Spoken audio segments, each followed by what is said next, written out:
Baik, Bismillahirrahmanirrahim. Assalamualaikum warahmatullahi wabarakatuh. Mohon pejabat, dosen, pembina, dan senior rekan izin memperkenalkan diri. Taruna Muda Produk Negasi Angkatan 25. Nama Ahmad Ahmadi, NRT 2022.2528.1.01, Prodi Hukum Keimigrasian A. Izin, pada kesempatan kali ini saya akan mempresentasikan tentang visa dan izin tinggal keimigrasian. Baik, di sini saya akan membahas beberapa topik dari mulai sejarah visa, kemudian pengertian visa, kemudian pentingnya visa, pentingnya izin tinggal, kemudian hubungan antara visa dan izin tinggal, kemudian beberapa jenis visa, dan ada juga beberapa pelanggaran atau sanksi yang didapat bila mana seseorang melanggar aturan mengenai keimigrasian, khususnya di bidang visa dan izin tinggal. Baik, di sini saya akan menjelaskan. Sebelum itu nih profil saya dengan NRT 2022.2528.1.01 dengan Prodi Hukum Keimigrasian A. Kemudian apa itu keimigrasian? Keimigrasian adalah segala hal yang berkaitan dengan proses perpindahan orang dari suatu negara ke negara yang lain. Jadi bisa kita lihat contohnya seperti misalnya ada orang yang ingin berliburan dari Amerika ke Jepang, atau mungkin dari Indonesia ke Jepang dan sebagainya. Ini termasuk merupakan tindakan dari sebuah keimigrasian yang mana berpindah dari negara A ke negara B, seperti itu. Baik secara sementara maupun permanen.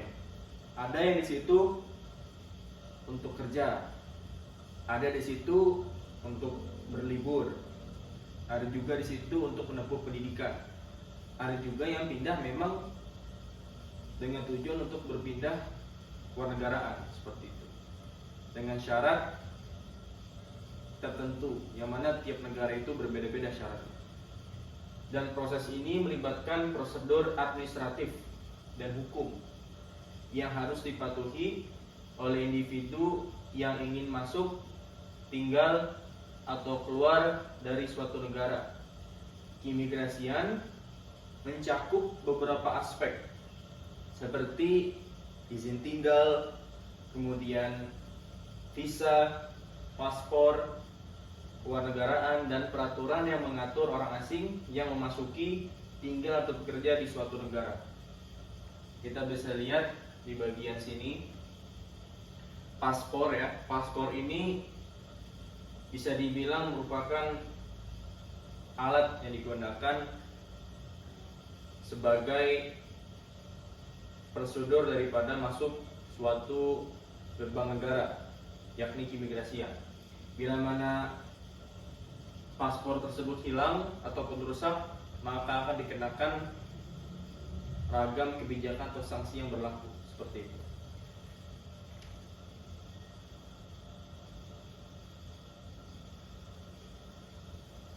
Kemudian di sini secara umum keimigrasian juga mencakup pengaturan mengenai orang asing yang ingin mengunjungi, bekerja, belajar, atau menetap di negara tertentu. Yang seperti yang tadi saya bilang, ada yang bekerja, ada yang belajar, ada yang mengunjung aja, ada yang berlibur, ada bahkan yang menetap di negara tertentu. Serta hak dan kewajibannya mereka selama berada di negara tersebut. Proses keimigrasian bisa melibatkan beberapa langkah administratif seperti pendaftaran, pemeriksaan di pos-pos imigrasi, atau bisa dikenal sebagai TPI, seperti itu. Pengajuan permohonan visa hingga prosedur untuk memperoleh kewarganegaraan atau izin tinggal tetap. Seperti yang saya bilang, memperoleh kewarganegaraan yang mana tiap negara itu berbeda-beda. Ada yang kita harus kerja dulu di negara tersebut dalam waktu tertentu, misalnya dalam kurun waktu 5 tahun berturut-turut baru bisa kita mendapatkan kewarganegaraan tersebut, alias kita pindah kewarganegaraan. Mungkin yang tadinya dia warga negara Indonesia WNI, akhirnya dia pindah negara, dia kerja selama 5 tahun, dan selama 5 tahun tersebut akhirnya dia mendapatkan warganegaraan yang diinginkan. Misalnya kita anggap negara Amerika misalnya, lalu dia pindah warga negara, jadi bukan lagi warga negara Indonesia, tapi warga negara Amerika, dan dapat digolongkan sebagai warga negara asing dari sini, seperti itu. Keimigrasian sering dikaitkan dengan kebijakan negara mengenai kontrol terhadap perbatasan, penanganan pengungsi, serta alur masuk dan keluar orang yang dapat berdampak pada ekonomi, sosial, dan keamanan negara. Jadi memang beberapa faktor itu kenapa orang berpindah, melakukan bermigrasi ya ke negara lain, itu ada beberapa faktor. Ada juga yang dikarenakan karena adanya konflik bersenjata di negaranya, ada juga dikarenakan ada konflik politik di negaranya, ada juga yang karena faktor-faktor lain yang memang pada dasarnya faktor tersebut itu merupakan faktor yang tidak mengenakan atau negatif. Makanya itu jadikan alasan, dijadikan sebagai dasar agar orang tersebut pindah ke negara lain, baik itu bentar, lama, ataupun permanen. Kita bisa ambil contoh sebagai pengungsi-pengungsi. Ya, pengungsi-pengungsi ini melakukan migrasi dengan banyak faktor. Tapi yang saya dapat ketika saya latihan kerja Bumi Pura, yang mana saya mendapat informasi bahwa Indonesia ini sebenarnya bukan negara utama, atau bisa disebut sebagai negara kedua. Negara utama mereka adalah Australia. Jadi makanya di sini banyak orang-orang yang bermigrasi ke Indonesia ini, orang-orang yang bisa disebutkan sebagai orang yang mendamparkan diri. Di sini dia mendapatkan perlakuan khusus, bahkan di situ mendapatkan kartu refuge, kartu pengungsi. Dan di sini mereka mendapatkan uang, mendapatkan tempat tinggal, mendapatkan makanan dan sebagainya. Ada juga di sini dikarenakan sebagai keamanan negara. Ada yang pindah gara-gara perang. Mungkin bisa kita ambil contoh kayak mungkin Palestina, atau mungkin konflik di Afrika, atau bahkan seperti di Afghanistan dan sebagainya. Seperti ada invasi dan sebagainya, kayak contohnya Ukraina dan Rusia. Mungkin ada konflik ras juga seperti Rohingya di bagian India, yang mana mereka mengaku bahwasanya ditindas akan agamanya mereka anut, yakni Islam, seperti itu. Saya dilanjut. Kemudian pentingnya pengetahuan tentang visa dan izin tinggal. Mematuhi peraturan hukum dan imigrasi, itu yang pertama. Setiap negara memiliki peraturan yang berbeda-beda terkait siapa yang boleh masuk, tinggal, atau bekerja di negara tersebut. Mengetahui jenis visa yang tepat dan bagaimana cara mengajukan izin tinggal yang sah membantu individu menghindari masalah hukum seperti deportasi atau denda yang bisa terjadi jika mereka tidak mematuhi peraturan yang berlaku. Kemudian yang kedua, mencegah penolakan atau masalah di pintu masuk. Jika seseorang tidak memiliki visa yang sesuai atau izin tinggal yang sah, mereka dapat ditolak masuk ke negara yang mereka tuju. Ini bisa menyebabkan gangguan dalam berencana perjalanan, kerugian finansial, dan masalah lainnya. Mengetahui persyaratan visa yang tepat dapat membantu individu mempersiapkan segala sesuatu sebelum melakukan perjalanan, mengurangi risiko masalah di bandara ataupun di pelabuhan. Jadi memang TP ini ada banyak, bukan hanya di bandara, di pelabuhan juga ada seperti itu. Jadi banyak gerbang tempat di mana orang asing itu masuk ke wilayah Indonesia. Terutama apalagi Indonesia ini merupakan negara kepulauan. Negara yang berdasarkan dari ratusan pulau atau bahkan lebih, seperti itu. Yang ketiga, mencegah penyalahgunaan sistem imigrasi. Pengetahuan tentang visa dan izin tinggal yang tepat membantu mencegah penyalahgunaan sistem imigrasi seperti overstay. Jadi di sini overstay merupakan tinggal lebih lama daripada yang sudah diizinkan. Contoh misal diizinkan dia hanya 3 tahun, atau misalnya diizinkan 3 bulan, misalnya 4 bulan, 5 bulan misalnya. dia malah tinggal 6 bulan atau 7 bulan.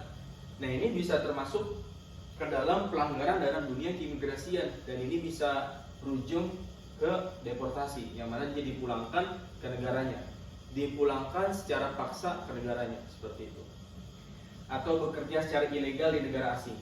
Jadi ada yang menggunakan visa tersebut dari awal niatnya untuk belajar misalnya, untuk berlibur dan sebagainya. Tapi ketika sampai negara tujuannya, dia malah bekerja, dan ini termasuk dalam pelanggaran dalam dunia keimigrasian juga, seperti itu. Negara-negara biasanya memberlakukan kontrol ketat untuk memastikan bahwa hanya orang-orang yang memenuhi syarat, ingat, yang hanya memenuhi syarat yang bisa tinggal atau bekerja dalam jangka panjang, seperti itu. Yang keempat, membantu dalam perencanaan jangka panjang. Bagi mereka yang berencana untuk menetap atau bekerja di luar negeri, memahami jenis visa yang diperlakukan, misalnya visa kerja, visa pelajar, visa keluarga, atau visa tinggal permanen sangat penting. Ini membantu individu merencanakan masa depan mereka dengan lebih baik, termasuk tentang status kewarganegaraan, peluang kerja, dan akses ke layanan sosial atau kesehatan.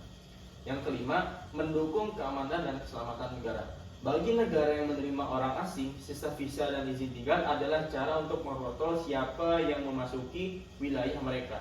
Negara perlu memastikan bahwa orang yang datang tidak menimbulkan ancaman terhadap keamanan nasional, stabilitas sosial, ataupun ekonomi. Dengan memiliki aturan jelas tentang siapa yang boleh masuk dan tinggal, negara bisa lebih aman dan terkelola. Yang keenam, menghindari masalah keuangan. Visa dan izin tinggal biasanya melibatkan biaya. Jika seseorang tidak mengetahui visa yang tepat atau mengajukan visa yang salah, mereka mungkin akan kehilangan uang atau harus membayar biaya tambahan untuk memperbaiki kesalahan administratif. Selain itu, jika izin tinggal habis, maka berlakunya mereka bisa dikenai denda atau bahkan deportasi, yang juga berpotensi menyebabkan kerugian finansial, seperti itu. Memberikan akses ke layanan dan hak. Beberapa jenis visa atau izin tinggal memberikan hak tertentu bagi pemegangnya, seperti akses ke pekerjaan, pendidikan, atau layanan kesehatan. Tanpa pendapat tentang jenis izin yang diperlukan, seseorang bisa kehilangan kesempatan ini yang seharusnya bisa mereka nikmati selama tinggal di negara tersebut. Yang ke-8, mencegah penipuan dan penyalahgunaan layanan imigrasi. Banyak individu dan agen yang tidak bertanggung jawab mencoba mengeksploitasi ketidaktahuan orang-orang mengenai visa dan izin tinggal. Mereka mungkin menawarkan layanan palsu atau meminta pembayaran yang tidak sesuai. Memahami sistem imigrasi secara mendalam membantu orang-orang menghindari penipuan semacam itu. Kebijakan sosial dan ekonomi. Bagi negara, kebijakan visa dan izin tinggal juga penting untuk mempertimbangkan dampaknya terhadap ekonomi dan sosial negara tersebut. Negara perlu merancang kebijakan yang mendukung kebutuhan tenaga kerja, pendidikan swasta, dan sektor lainnya, sambil tetap menjaga keberagaman dan harmoni sosial.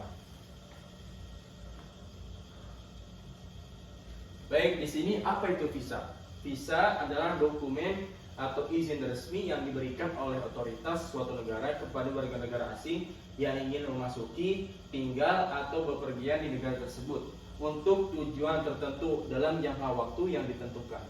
Visa biasanya dikeluarkan oleh kedutaan besar atau konsulat negara yang bersangkutan dan diberikan setelah pengajuan aplikasi visa yang memenuhi persyaratan yang ditetapkan. Visa umumnya diperlukan untuk orang asing yang ingin mengunjungi suatu negara yang tidak termasuk dalam perjanjian visa. Visa waiver agreements. Setiap negara memiliki kebijakan visa yang berbeda, dan jenis visa yang dikeluarkan bisa bervariasi, tergantung pada tujuan perjalanan atau status seseorang. Sejarah visa. Sejarah visa terkait erat dengan perkembangan sistem keimigrasian dan kebijakan perlindungan negara terhadap orang asing yang ingin memasuki wilayahnya.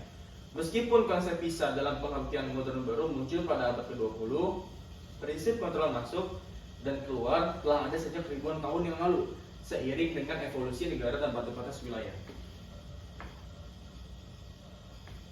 Zaman kuno. Pada zaman kuno, negara-negara seringkali mengontrol pergerakan orang asing melalui berbagai bentuk izin. Misalnya, kerajaan-kerajaan kuno atau kota-kota besar di Mesopotamia seperti Mesir, Yunani, dan Roma menggunakan izin atau surat yang menyatakan izin untuk melakukan perjalanan atau masuk ke wilayah mereka. Meskipun ini bukan visa, dalam pengertian modern konsep ini masuk sudah ada dalam bentuk surat izin khusus atau pengesahan dari pihak yang berwenang. Pada abad pertengahan, pengaturan mengenai izin masuk ke suatu wilayah mulai berkembang, meskipun lebih berbentuk izin untuk berdagang atau berkunjung yang diberikan oleh otoritas lokal atau kerajaan. Para pedagang dan utusan dari kerajaan lain seringkali mendapatkan izin atau surat persetujuan yang seringkali disebut sebagai letter of safe conduct atau surat perjalanan untuk melintasi wilayah suatu negara. Kemudian perkembangan visa pada abad ke-19. Sistem kontrol perbatasan mulai berkembang seiring dengan munculnya negara-negara bangsa modern di Eropa dan dunia. Negara-negara ini mulai memperkenalkan kebijakan imigrasi untuk mengontrol siapa yang bisa masuk dan tinggal di wilayah mereka. Pada waktu itu, surat perjalanan tersebut seperti paspor yang ada pada zaman sekarang, yang mana mulai digunakan lebih formal oleh pemerintah untuk mengatur pergerakan individu antar negara. Paspor sebagai pengganti visa. Pada abad 19, paspor digunakan oleh pemerintah sebagai bukti identitas bagi warganya dan sebagai izin untuk bepergian antar negara. Beberapa negara mulai memberikan paspor yang menyertakan izin untuk memasuki negara lain. Namun, kontrol imigrasi dan pemberian izin masuk visa seperti yang kita kenal saat ini belum berkembang sepenuhnya. Abad ke-20, Perang Dunia I dan II. Setelah Perang Dunia I dan II, kebutuhan untuk mengontrol pergerakan orang asing semakin mendesak, terutama terkait dengan isu-isu keamanan, imigrasi, dan pengungsi. Negara-negara mulai memperkenalkan visa sebagai instrumen administratif yang sah untuk mengatur siapa yang bisa masuk ke negara mereka, dengan memberikan izin berdasarkan tujuan perjalanan seperti pariwisata, bisnis, pekerjaan, atau pendidikan. Kebijakan imigrasi dan visa. Negara-negara seperti Amerika Serikat, Inggris, Prancis, dan negara-negara lainnya mulai memperkenalkan kebijakan visa yang lebih terstruktur pada awal abad ke-20. Visa menjadi lebih formal dan dilengkapi dengan berbagai informasi tentang tujuan kunjungan, nama tinggal, dan jenis visa yang diberikan. Perjalanan internasional. Di periode ini banyak negara mulai mengadakan perjanjian internasional mengenai pengaturan paspor dan visa, yang memungkinkan perjalanan antar negara lebih mudah. Meskipun demikian, pengawasan ketat terhadap visa dan kontrol perbatasan tetap berlaku, terutama pasca perang untuk membatasi pergerakan orang asing yang dapat dianggap sebagai ancaman. Karena kita bisa perang, mungkin takut dianggap sebagai spionase, mungkin bisa dianggap sebagai mata-mata dan sebagainya. Makanya di saat itu sangat milih-milih, ya, pilih-pilih. Filterisasinya sangat kencang terhadap orang-orang asing seperti itu. Visa di era globalisasi. Pembentukan organisasi internasional setelah Perang Dunia Kedua. Berbagai organisasi internasional dibentuk untuk mengatur hubungan antar negara. Salah satunya adalah Organisasi Penerbangan Sipil Internasional (ISAO) yang didirikan pada tahun 1944. ISAO berperan penting dalam standar paspor internasional dan pengembangan kebijakan perjalanan antar negara. ISAO menetapkan standar untuk desain paspor dan sistem pengendalian imigrasi yang berperan dalam standarisasi visa di berbagai negara. Visa elektronik. Seiring dengan kemajuan teknologi, pada akhir abad ke-20 dan abad ke-21, banyak negara mulai mengimplementasikan visa elektronik, e-visa. Sistem e-visa memungkinkan pemohon untuk mengajukan visa secara online, tanpa harus mengunjungi kedutaan atau konsulat. E-visa pertama kali diperkenalkan oleh negara-negara seperti Australia dan India. Dengan e-visa, proses aplikasi menjadi lebih cepat dan efisien. Kemudian, visa dalam konteks keimigrasian dan keamanan global. Pasca 911 atau 911, serangan yang terjadi di Amerika Serikat memicu perubahan besar dalam kebijakan visa global. Negara-negara di seluruh dunia meningkatkan pengawasan terhadap visa dan migrasi untuk mencegah masuk individu dengan niat jahat atau teroris. Pemeriksaan lebih ketat, pengumpulan data biometrik seperti sidik jari dan foto wajah, serta sistem berbagai informasi antar negara mulai diterapkan untuk meningkatkan keamanan. Visa dan imigrasi kontemporer. Di abad ke-21, visa menjadi instrumen penting dalam kebijakan migrasi negara. Negara-negara seperti Amerika Serikat, Kanada, Australia, dan Uni Eropa memiliki sistem visa yang sangat terperinci dengan berbagai kategori visa untuk tujuan yang berbeda-beda seperti pariwisata, pekerjaan, studi, atau planifikasi keluarga. Seperti itu. Visa dalam sistem imigrasi modern. Visa dalam kebijakan imigrasi di banyak negara. Visa kini menjadi bagian integral dari kebijakan migrasi yang mengatur siapa yang boleh tinggal, bekerja, atau belajar di negara tersebut. Negara-negara berkembang seperti Indonesia kini juga mulai menggunakan sistem visa yang lebih modern untuk menarik wisatawan, pelajar, dan pekerja asing. Indonesia misalnya memiliki berbagai jenis visa yang sesuai dengan tujuan kunjungan seperti visa kunjungan, visa kerja, dan visa pelajar. Pengembangan teknologi dan sistem imigrasi global. Dengan perkembangan teknologi informasi, beberapa negara sekarang menerapkan sistem aplikasi visa elektronik e-visa yang memungkinkan pemohon untuk mendapatkan visa secara cepat dan efisien.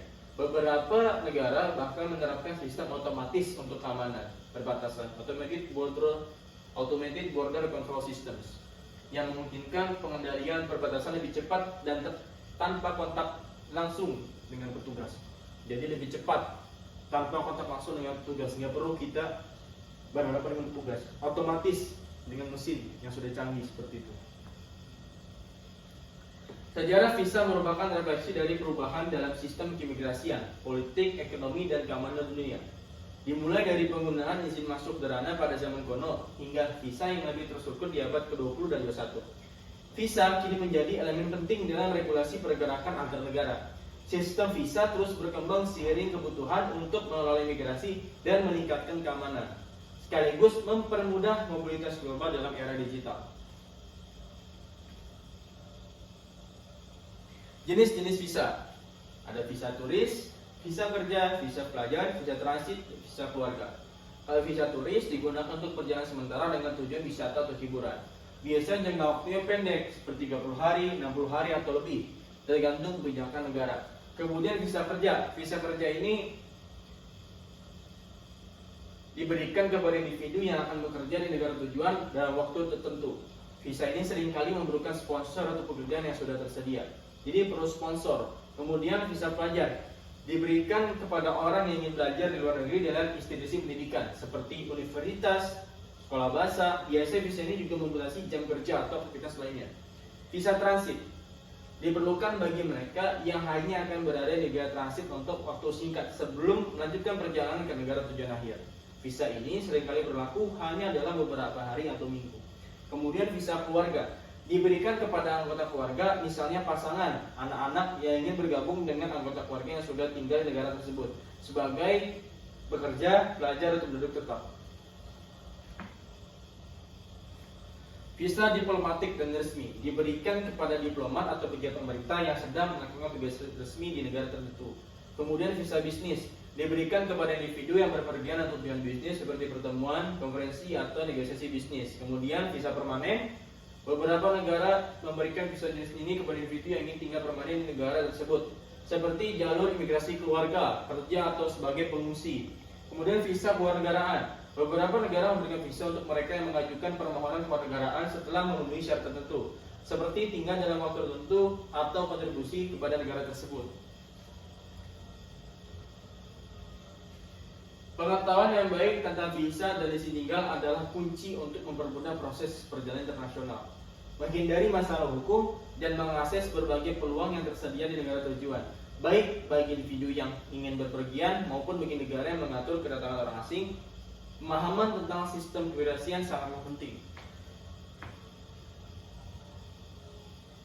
Bagaimana proses pengajuan visa? Yang pertama, pemilihan jenis visa. Yang kedua, pengisian formulir aplikasi. Yang ketiga, persyaratan pendukung. Yang keempat, wawancara. Yang kelima, pembayaran biaya. Yang keenam, proses pemeriksaan. Dan yang ketujuh, penerbitan visa. Jika aplikasi disetujui, visa akan dicetak pada paspor dan diberikan kepada pemohon. Masa berlaku visa. Untuk visa turis biasanya berlaku selama 30 hari hingga 6 bulan. Untuk visa kerja biasanya berlaku selama kontrak kerja atau selama beberapa tahun. Lalu yang ketiga, visa pelajar biasanya berlaku selama masa studi. Kalau misalnya luar negeri 3 tahun, berarti visanya 3 tahun, seperti itu. Kemudian visa dan kebijakannya. Tentunya mengontrol migrasi, keamanan, dan kebijakan ekonomi. Mengatur jumlah orang asing yang masuk dan tinggal.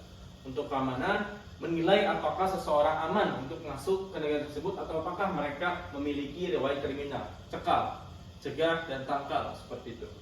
Kebijakan ekonomi, mengatur tenaga kerja asing atau mempromosikan industri pariwisata. Namun beberapa negara ini ada menerapkan biaya visa atau visa on arrival, VOA, yang memungkinkan warga tertentu untuk masuk tanpa visa atau mengurus visa setiba di negara tersebut. Apa yang akan terjadi bila kita masuk tanpa visa? Ya, yang pertama, pemeriksaan di perbatasan. Ketika seseorang tiba di negara yang memerlukan visa untuk masuk, petugas imigrasi akan memeriksa dokumen mereka. Jika orang tersebut tidak memiliki visa yang diperlukan, mereka akan ditolak untuk masuk ke negara tersebut dan segera diminta untuk kembali ke negara asal mereka. Seperti itu. Lalu diterbangkan kembali. Dalam banyak kasus, jika seorang tiba di negara tanpa visa yang sah, mereka bisa langsung dipulangkan kembali ke negara asal mereka dengan menggunakan penerbangan yang sama atau penerbangan berikutnya. Kemudian denda dan biaya tambahan. Beberapa negara mungkin memberlakukan denda bagi orang yang berusaha memasuki negara tanpa visa. Denda ini dapat bervariasi tergantung pada negara dan jenis pelanggarannya. Biaya pengurusan visa di tempat. Beberapa negara, seperti beberapa negara di Uni Eropa, mungkin memungkinkan orang untuk mendapatkan visa di tempat jika mereka datang tanpa visa. Tetapi ini seringkali melibatkan biaya tambahan yang cukup besar. Proses ini bisa memakan waktu dan tidak selalu berhasil, terutama jika petugas imigrasi meragukan tujuan kunjungan.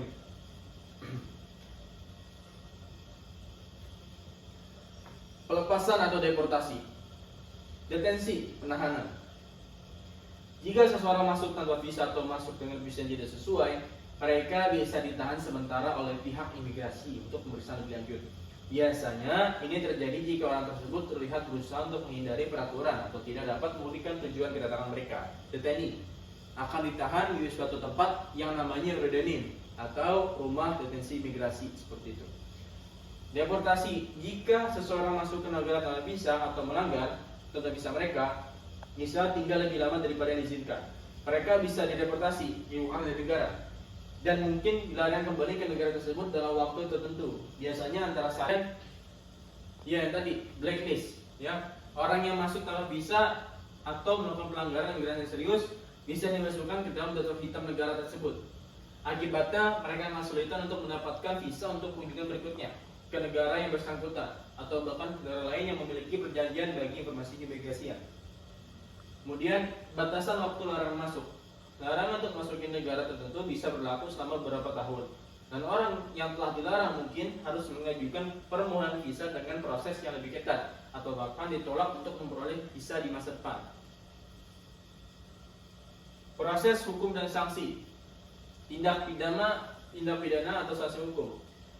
Di beberapa negara, memasuki negara tanpa visa atau melanggar visa dapat dikenakan sanksi hukum yang lebih berat, termasuk hukuman penjara untuk pelanggaran yang lebih serius atau berulang. Misalnya, jika seseorang mencoba masuk dengan visa palsu atau memberikan informasi palsu kepada tugas imigrasi. Yang kedua, penyelidikan keamanan. Jika pihak berwenang mencurigai bahwa seseorang yang masuk dengan visa berusaha untuk melakukan kegiatan ilegal seperti bekerja tanpa izin atau berpartisipasi dalam aktivitas kriminal, mereka bisa melakukan penyelidikan lebih lanjut. Pengaruh terhadap status imigrasi di negara lain. Banyak negara berbagi data dan informasi imigrasi, terutama melalui sistem seperti Extension Information System atau Interpol, International Police. Jika seseorang melanggar peraturannya di satu negara, hal ini bisa mempengaruhi kemampuan mereka untuk mendapatkan visa untuk negara lain yang memiliki kebijakan atau perjanjian keimigrasian dengan negara yang pertama. Kemudian, kesulitan mengajukan visa di masa depan. Pelanggaran imigrasi dapat berdampak pada aplikasi visa di masa depan, tidak hanya di negara yang bersangkutan, tetapi juga di negara-negara lain yang memiliki sistem berbagi informasi keimigrasian.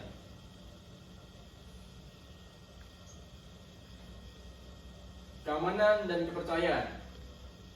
Negara memiliki alasan keamanan untuk mengatur siapa yang boleh masuk ke wilayah mereka. Kepercayaan terhadap proses keimigrasian. Pelanggaran seperti ini mengurangi tingkat kepercayaan terhadap proses visa dan keimigrasian negara. Negara-negara yang memiliki kebijakan imigrasi yang ketat akan berusaha menjaga agar hanya orang yang sah dan memenuhi persyaratan yang boleh masuk. Sini saya akan menampilkan salah satu video terkait penyalahgunaan visa, tepatnya di saat musim haji. Saudara, Kantor Wilayah Kementerian Agama Sulawesi Selatan menyelidiki kasus 37 warga Makassar yang ditangkap di Madinah karena berangkat ibadah haji dengan visa ziarah. Kepala Bidang Haji dan Umroh Kemenak Sulsel menyampaikan 37 orang yang diduga melanggar aturan haji telah diperiksa dan diamankan polisi Arab Saudi. Mereka sebelumnya diberangkatkan dari Indonesia ke Doha, Qatar, selanjutnya masuk ke Madinah.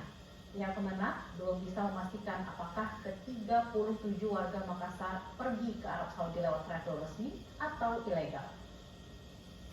Jemaah dari Makassar sebanyak 37 orang yang terjaring di Madinah. Mereka itu masuk lewat Doha, Qatar, terus masuk ke Riyadh, dan Riyadh menuju ke Madinah. Dan di perjalanan mereka ditahan oleh askar sana, dan pada akhirnya mereka tidak bisa memperlihatkan visa hajinya. Belum ada kepastian apakah melalui travel resmi atau travel ilegal atau oknum. Nah, itu yang belum jelas. Nanti untuk mengetahui keberangkatan jemaah calon haji, kita terhubung dengan jurnalis Kompas TV Gufran Lamataha dari Makassar. Gufran, kapan jemaah haji yang berada di asrama haji Sudiang diberangkatkan? Ya, selamat siang Bella dan juga saudara. Pagi tadi telah diterima jemaah calon haji kloter 32 yang rencananya akan diberangkatkan besok pada 4 Juni 2024 pada pukul 8 pagi waktu Indonesia Tengah. Tadi melalui pantauan kami sesaatnya diterima di Aula Arafah Asrama Haji Sudiang Kota Makassar ini. Ke kloter 32 jemaah calon haji ini langsung diberikan pelayanan fasilitas seperti yang diberikan oleh Panitia Haji Embarkasi Makassar kepada beberapa jemaah calon haji yang sudah memasuki usia lansia atau di atas 65 tahun. Untuk diketahui, untuk kloter 32 ini dari 443 jemaah calon haji ini berasal dari Makassar sebanyak 33 jemaah dan berasal dari Kabupaten Wajo sebanyak 200. Saudara, Kantor Wilayah Ya, langsung saja. Masuk tanpa visa ke suatu negara adalah pelanggaran serius terhadap peraturan imigrasi yang dapat mengakibatkan berbagai konsekuensi, mulai dari penolakan masuk, denda, deportasi, bahkan larangan masuk kembali. Di beberapa negara, pelanggaran ini juga dapat mempengaruhi kemampuan seseorang untuk mengambil visa di masa depan. Bahkan di negara lain, oleh karena itu sangat penting untuk selalu memastikan bahwa visa yang sesuai telah diperoleh sebelum melakukan perjalanan ke negara lain, dan untuk selalu mematuhi ketentuan visa yang berlaku. Apa itu izin tinggal keimigrasian?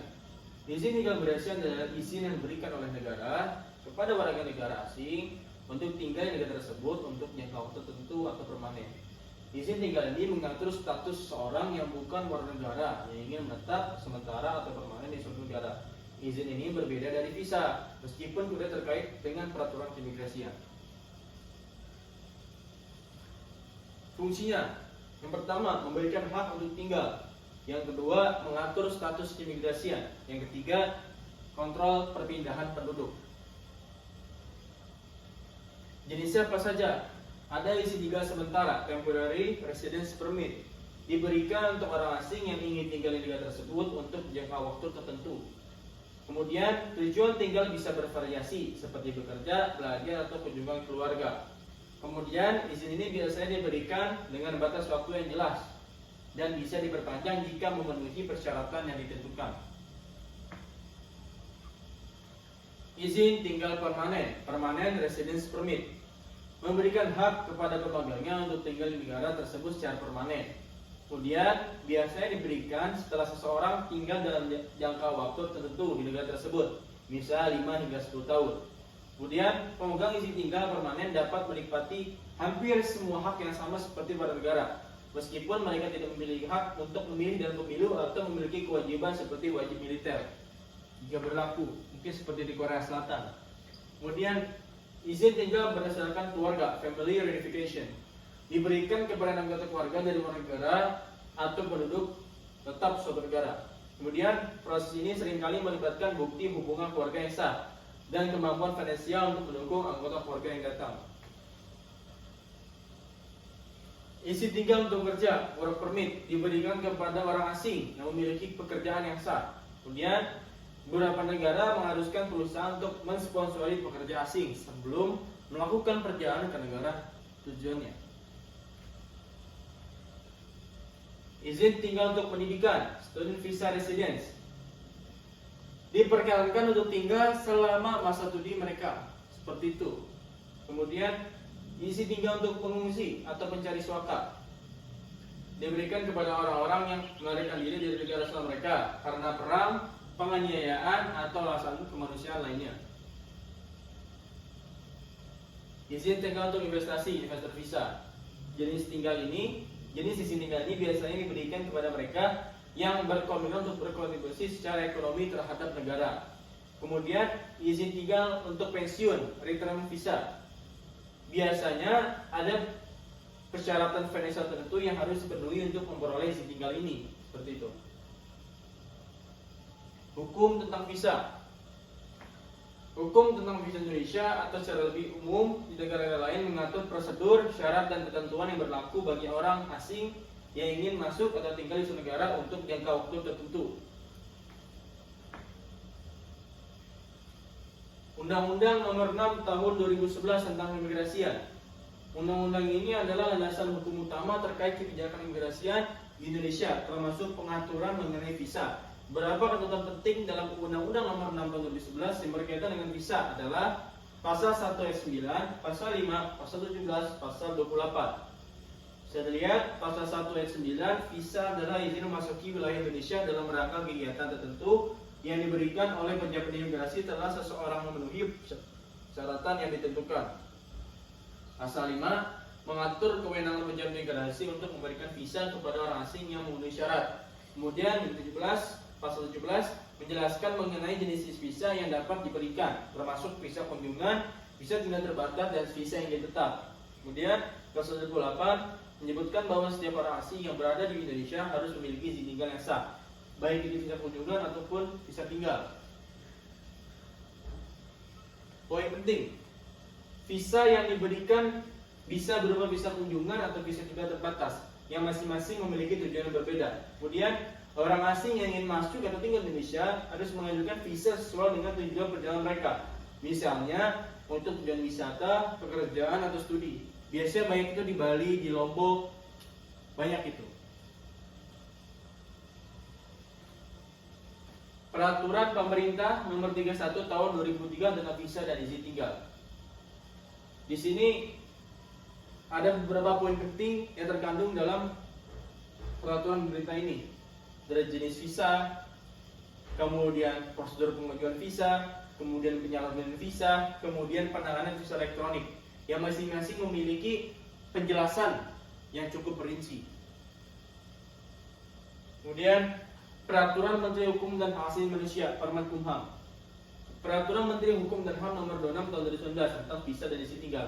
Ia mengatur lebih lanjut tentang penerbitan visa untuk berbagai tujuan.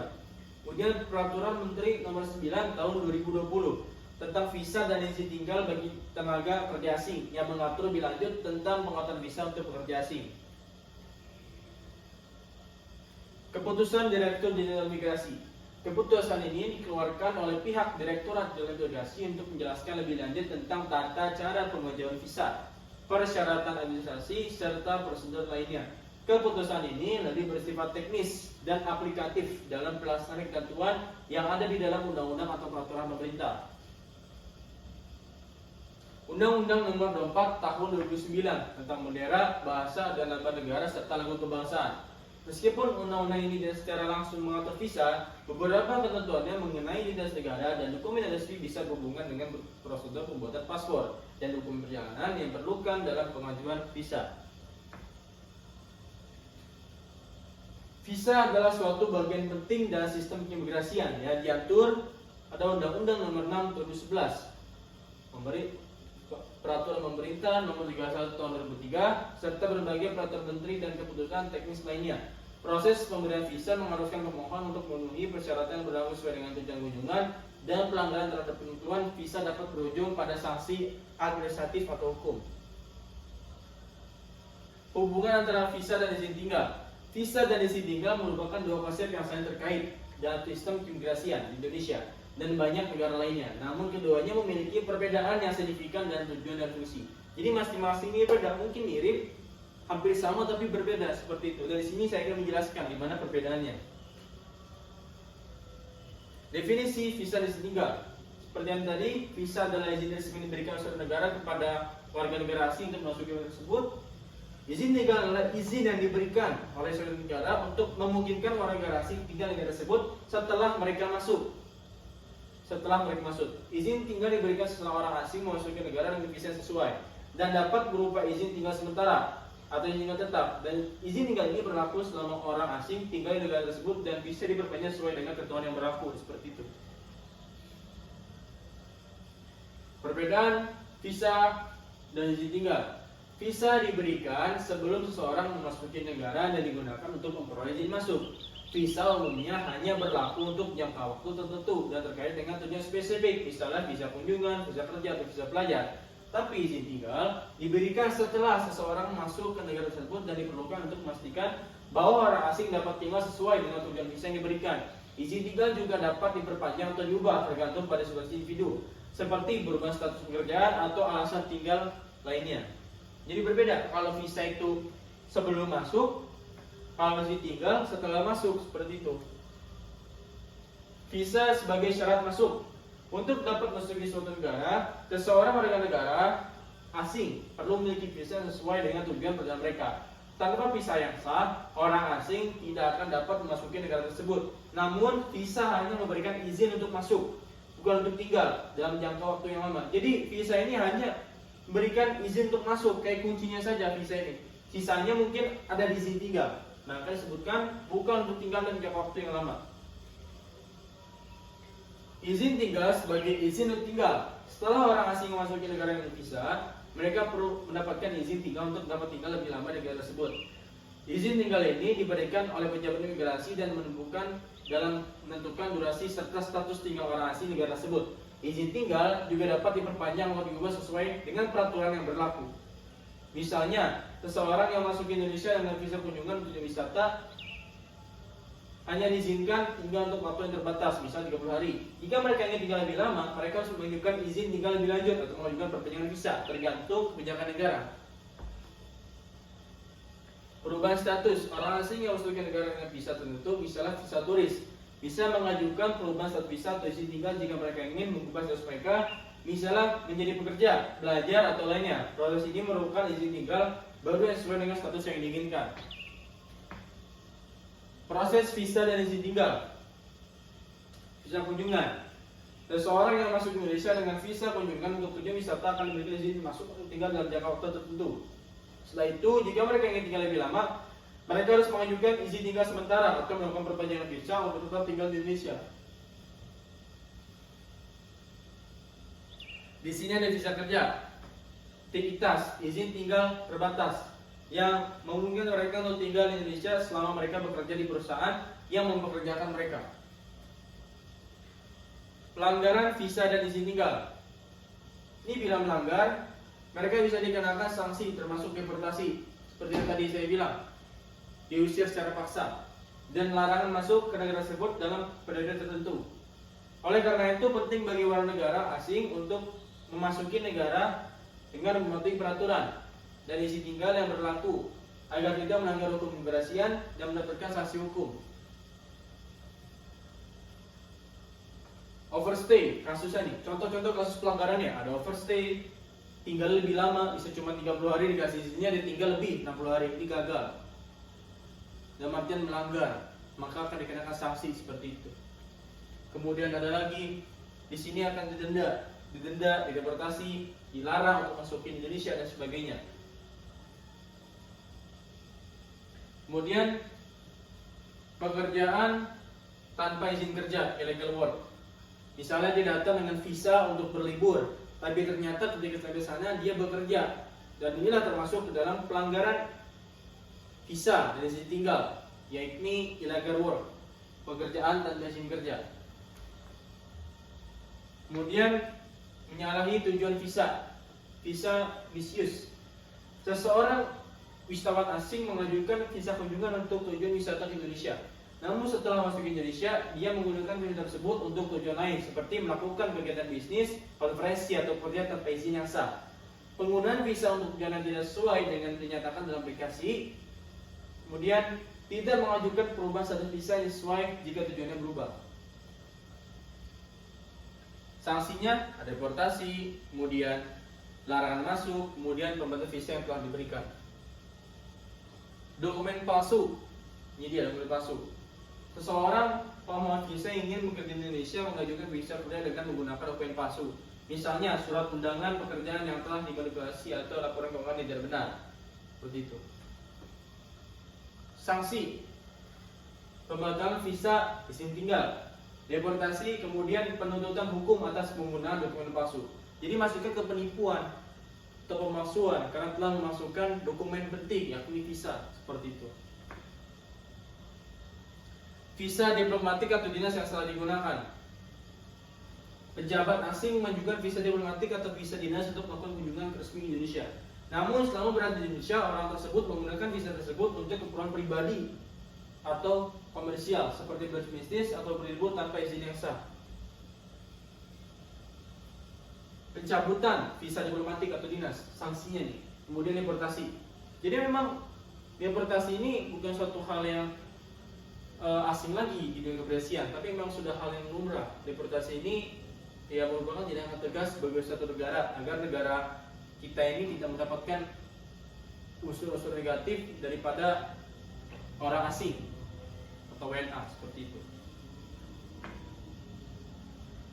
Pelanggaran visa untuk pelajar. Jadi dia juga yang belajar nih, bisa pakai visa belajar, tapi di sana kerja, itu tidak bisa, jatuhnya ke pelanggaran visa. Bekerja tanpa izin saat statusnya adalah pelajar, nggak bisa. Pembatalan visa pelajar seperti biasa, deportasi, dan larangan memasuki Indonesia dalam periode tertentu, seperti itu. Pelanggaran visa dapat terjadi dalam berbagai bentuk, seperti tinggal lebih lama dari yang diizinkan, bekerja tanpa izin, atau menyalahgunakan visa untuk tujuan lain yang tidak sesuai. Sanksi yang diterima oleh pelanggaran visa bisa bervariasi, mulai dari denda, deportasi, hingga larangan untuk memasuki negara tersebut di masa depan.